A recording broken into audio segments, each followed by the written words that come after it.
Hello everyone and welcome back to my channel. It's been a long time since the last time I recorded an experiential education video, so there's a lot of new and exciting things I want to tell you.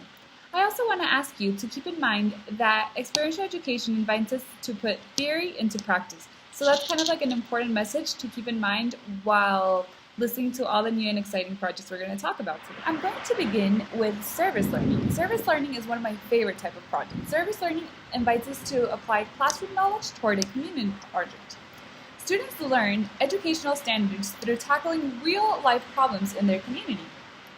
In order to do this, it is important that students really investigate what is it that their community needs.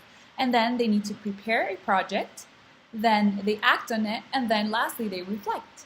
Learning occurs through a cycle of action and reflection, so this whole process is key. We were lucky enough to have a guest speaker come from Indiana University. Her name was Caroline, and she came to talk to us about experiential education in general. But it was really interesting the fact that first she guided her talk through questions, inviting us to participate and really think actively.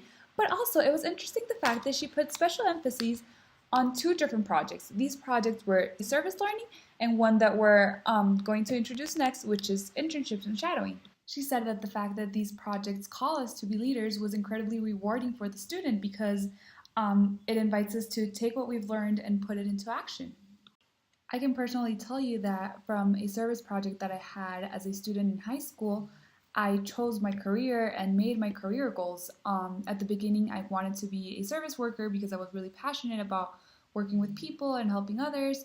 But then, as I was working with the community, I realized that something they really needed was someone to teach their families how to parent their children and how to educate them. And then this is how I really chose my psychology career.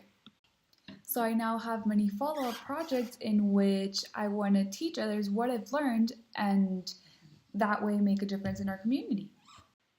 On the other hand, we also have project-based learning. Project-based learning is very similar yet different to service-based learning. In project-based learning, students also learn skills by conducting a project. However, this one begins with an open-end question. Here, the students design a project and they really do it very specifically. So they design the schedule, how they're going to do it, and there are teachers monitoring their progress. There can be one or two teachers because in project-based learning, you can integrate various subjects. There's also a type of project called inquiry-based learning, which goes kind of hand in hand with project-based learning.